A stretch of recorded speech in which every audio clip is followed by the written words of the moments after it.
नमस्कार स्टूडेंट, स्वागत है आप सभी का उड़ान के ई लर्निंग प्लेटफॉर्म में। मैं देवनारायण सेन आज आपको केमिस्ट्री के कुछ इम्पोर्टेंट एमसीक्यूज कराने जा रहा हूं। आइए देखते हैं हम लोग रसायन विज्ञान में किस प्रकार के क्वेश्चन जो है हमारे एग्जाम में आते हैं। तो चलिए एक एक करके वन बाय वन सभी क्वेश्चन को हम लोग डील करेंगे। चलिए देखते हैं पहला नंबर क्वेश्चन नंबर पहला है, सूर्य से आने वाली पराबैंगनी विकिरण किस परत के कारण पृथ्वी के वायुमंडल में प्रवेश नहीं कर पाती है। क्वेश्चन को देखिए, ये पूछ रहा है पृथ्वी के वायुमंडल में प्रवेश नहीं कर पाती है किस परत के कारण। तो ये जो क्वेश्चन है बहुत ही सिंपल क्वेश्चन है और हम लोग इसको 8वीं 9वीं क्लास में पढ़ते हुए आए हैं।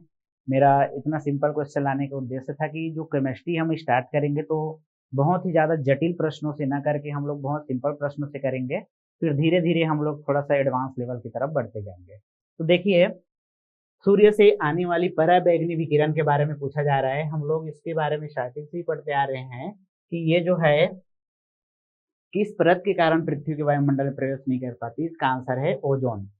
ओजोन परत क्या करता है, सूर्य से आने वाली जितनी भी पराबैंगनी विकिरण है इसको पृथ्वी के अंदर प्रवेश करने से रोकती है। पृथ्वी के अंदर प्रवेश करने से यहीं पर बाहर में रोक दिया जाता है और ये जो पृथ्वी है पराबैंगनी विकिरणों से बचा रहता है। इससे क्या होता है, जो पृथ्वी पर रहने वाले जीव जंतु हैं उनके जीवन में किसी भी प्रकार का संकट उत्पन्न नहीं होता है पराबैंगनी किरणों के कारण। तो सूर्य से आने वाली पराबैंगनी विकिरण जो है इस परत के कारण नहीं पहुंच पाता है पृथ्वी में, ओजोन परत के कारण।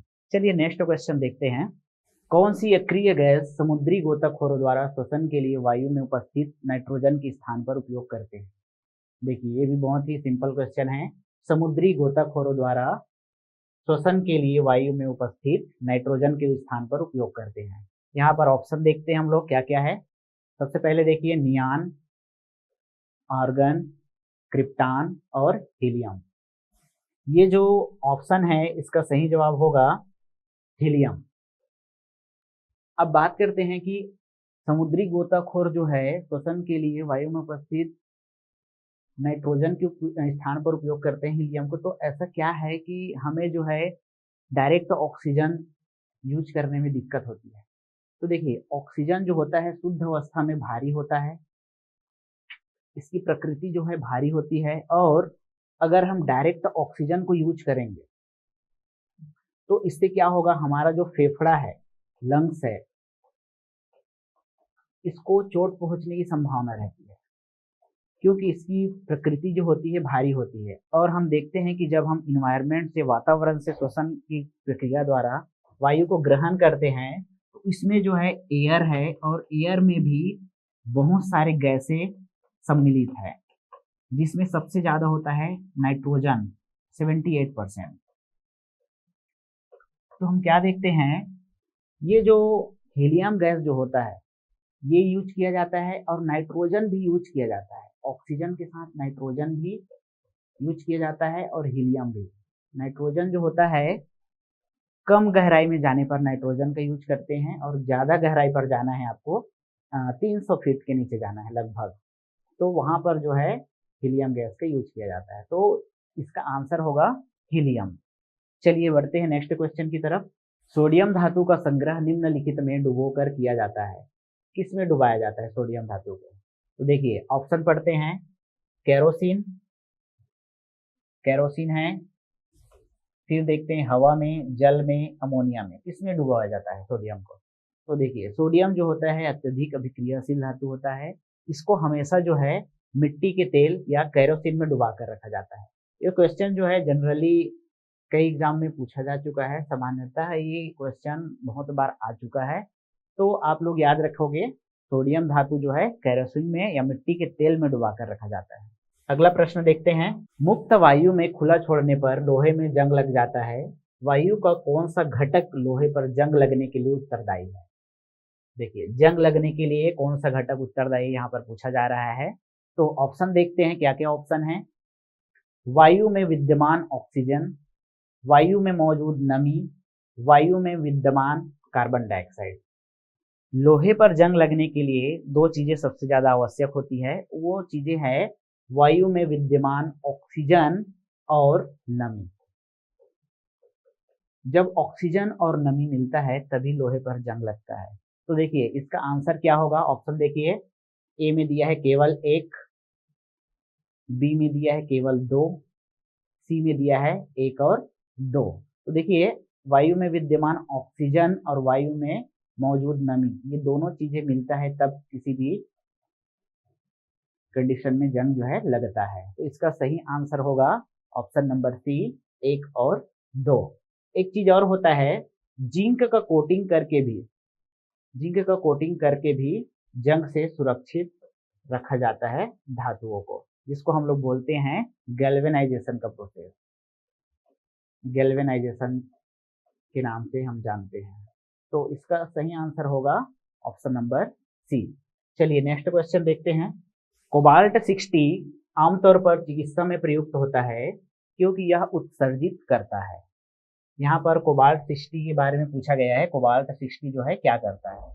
कोबाल्ट 60 जो है क्या उत्सर्जित करेगा, अल्फा किरणें, बीटा किरणें, गामा किरणें, एक्स किरणें। देखिए कोबाल्ट 60 का प्रयोग जो है किया जाता है कैंसर के उपचार में, कैंसर के उपचार में कोबाल्ट 60 का यूज किया जाता है। और ये जो है एक प्रकार की गामा किरणों को उत्सर्जित करता है। कैंसर जो बीमारी है, हम लोग जानते हैं कि कैंसर जो है अनियमित कोशिका विभाजन की बीमारी होती है, जिसमें अनियंत्रित मात्रा में कोशिका जो है विभाजन करता है और एक गांठ का निर्माण कर लेता है। ऐसी स्थिति में कोबाल्ट 60 का जो है गामा किरणें, उसका यूज किया जाता है। अब देखिए नेक्स्ट क्वेश्चन की तरफ चलते हैं। रसोई गैस किसका मिश्रण है? अभी बताना है रसोई गैस जो होता है घरों में यूज किया जाने वाला जो गैस है वो किसका मिश्रण है। ऑप्शन देखते हैं, कार्बन मोनोऑक्साइड, ब्यूटेन और प्रोपेन, मीथेन और एथिलीन, इनमें से कोई नहीं। तो देखिए इसका सिंपल सा आंसर है, घरों में रसोई गैस होता है उसमें मिलाया जाता है ब्यूटेन और प्रोपेन। ये जो ब्यूटेन होता है और प्रोपेन,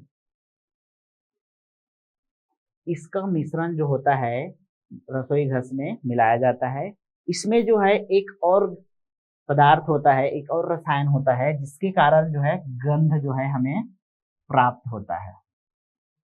रसोई गैस में एक और चीज सम्मिलित रहता है जिसके कारण हमें गंध या स्मेल आता है, उसको मरकेप्टन बोला जाता है।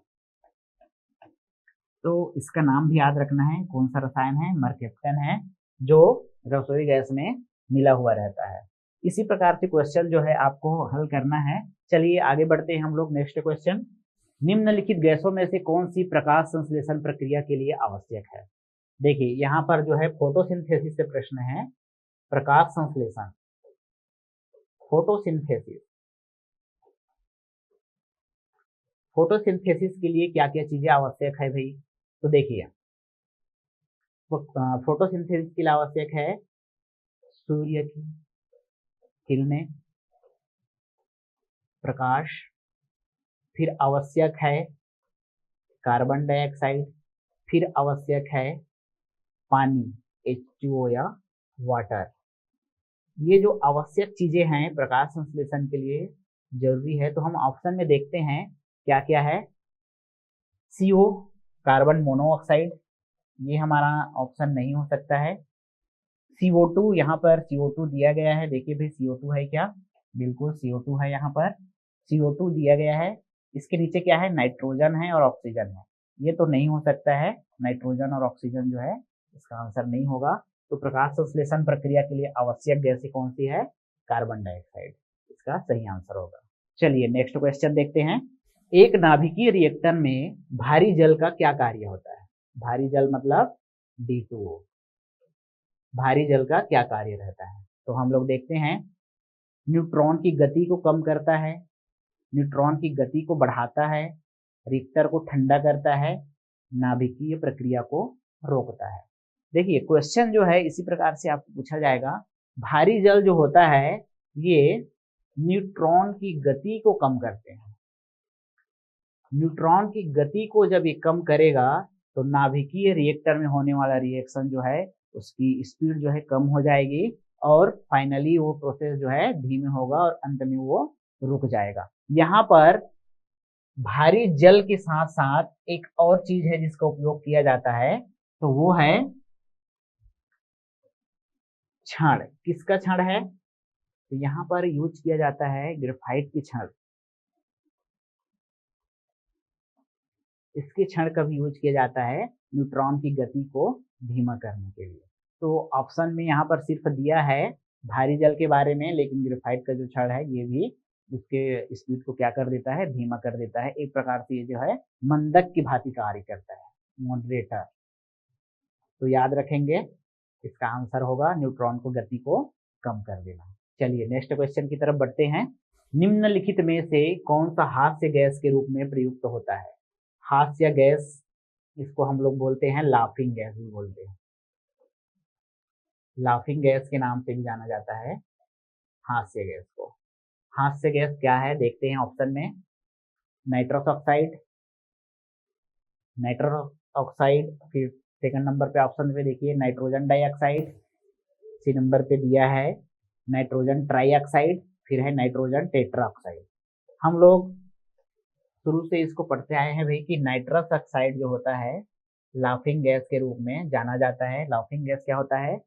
ये इंसान के शरीर में श्वसन क्रिया के माध्यम से उनके बॉडी में इंटर करता है और 5 से 10 मिनट तक ये जो है कंटिन्यू लोगों को क्या करता है, हंसाने का काम करता है। जब हम स्वस्थ हवा में जाते हैं, स्वच्छ हवा के संपर्क में आते हैं, तो ये जो है इसका जो असर होता है धीरे धीरे कम होने लगता है और व्यक्ति जो है अपने पूर्व की स्थिति में आ जाता है। तो हास्य गैस जो है नाइट्रस ऑक्साइड को कहा जाता है, याद रखेंगे। चलिए नेक्स्ट क्वेश्चन को देखते हैं। हाइड्रोजन की खोज किसके द्वारा की गई थी? देखिए यहाँ पर बहुत ही इंपॉर्टेंट क्वेश्चन है। हाइड्रोजन जो है हमारे पीरियोडिक टेबल में आवर्त सारणी में इस ब्लॉक एलिमेंट में सबसे प्रथम तत्व है। इसको आवारा तत्व भी बोला जाता है।